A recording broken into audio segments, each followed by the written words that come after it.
Amis du jour, chalutations. Pour les petits nouveaux, moi c'est Sekhmet et je vous souhaite la bienvenue dans mon podcast littéraire. Dans mon émission, je vais tenter 3 fois par semaine de vous donner envie de découvrir des livres de tout poil, récents et moins récents. Alors, si ça vous tente, c'est par ici la suite. Aujourd'hui, je vais vous présenter Meurtre au bord de mer, une nouvelle enquête de Lady Hardcastle de Tim Kinsey, publiée aux éditions City. Dans cette nouvelle enquête, nous retournons à Littleton Cotterell, dans la propriété de Lady Emily Hardcastle et de sa dame de compagnie, Miss Florence Armstrong. Toutes deux sont en plein préparatif pour un départ en vacances tôt le lendemain. Lady Hardcastle a prévu d'emmener Florence à la mer pour une semaine de repos. Et suite aux recommandations de Lady Gertrude Farley-Strout, elle a arrêté son choix sur l'hôtel Stillholmes View, situé dans la station balnéaire de Weston-super-Mare. Cette petite ville en bord de mer a l'avantage de n'être qu'à 60 km de Littleton Cotterell. Elles vont ainsi pouvoir faire le trajet au volant de la nouvelle voiture créée par Lord Riddlethorpe dit Fishy. C'est donc en ce matin de juillet 1910 que nos deux aventurières montent à bord de ce prototype en phase de test, digne remplaçant de leur ancienne Rover 6. Cette nouvelle voiture ne possède que 2 sièges et peut faire des pointes jusqu'à 90 km/h, le tout dans un habitacle fermé aux intempéries. Alors après avoir eu beaucoup de mal à lancer la puissante machine, appelée sobrement par son concepteur d'après la déesse japonaise des 4 vents Riddlethorpe Shinatobe, Emily et Flo s'élancent de Bristol en direction de Weston. En 2 heures de route, les côtes anglaises apparaissent et avec elles la façade de leur prochain toit pour les 7 jours à venir. Phyllis, nom donné par Lady Hardcastle à son bolide, en plus de faire un bruit tout droit venu des enfers, attire tous les regards, bons comme mauvais, curieux comme désapprobateurs sur son chemin.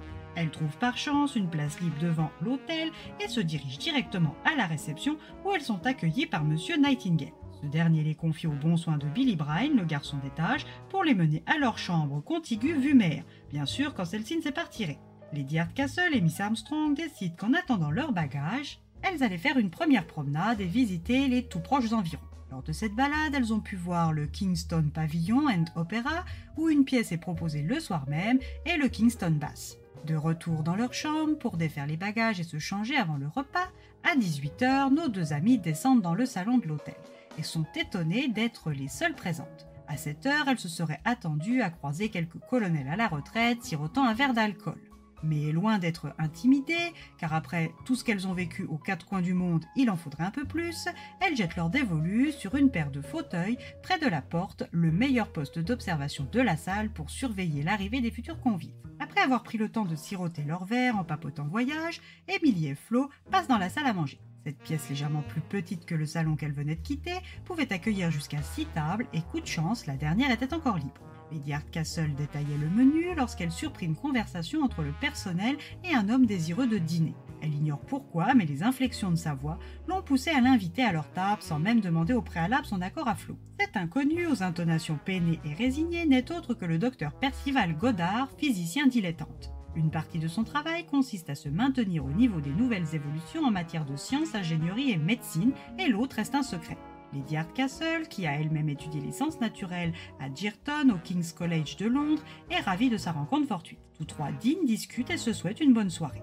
Ils comptent tous aller au Kingston Opera voir Orphée aux Enfers de l'Offenbach. Si le spectacle était particulier, la soirée, elle, était agréable. Et quand à la sortie de l'opéra, Lady Hardcastle aperçoit le docteur Goddard, elle l'invite à partager un dernier verre en leur compagnie. La soirée se termine sur une belle rencontre pour nos 2 vacancières. Le lendemain matin, après le petit déjeuner, le directeur de l'hôtel, M. Valentin Hillier, demande à s'entretenir avec Lady Hardcastle. Connaissant sa réputation d'enquêtrice grâce à des articles de journaux, il se permet de lui demander son aide. Le matin même, Mira, la femme de chambre, a trouvé la chambre du docteur Goddard sans dessus-dessous et le propriétaire des lieux absent tout comme son coffre-fort. Afin de ne pas nuire à la qualité du séjour de ses clients, de conserver l'intimité des personnalités présentes et de préserver la réputation de son hôtel, M. Hillier préférerait ne pas ébruiter cette disparition et ce potentiel cambriolage. Après accord de Armstrong, Lady Hardcastle accepte d'aider, et pour commencer, comme la veille elle avait repéré un comte russe, une riche américaine avec sa fille, un membre du consulat ou de l'ambassade japonais, un ingénieur de marine français et un magnat des affaires autrichien dans la salle à manger, elle prend contact avec son frère Harry, espion au service de la couronne qui travaille au ministère des Affaires étrangères. Si elle n'avait pas appris beaucoup sur le docteur Goddard la veille, elle se demandait tout de même qui aurait pu en vouloir à ce gentil physicien. Et que cachait cette disparition, /kidnapping/vol? Il semblerait que les vacances doivent encore une fois être reportées.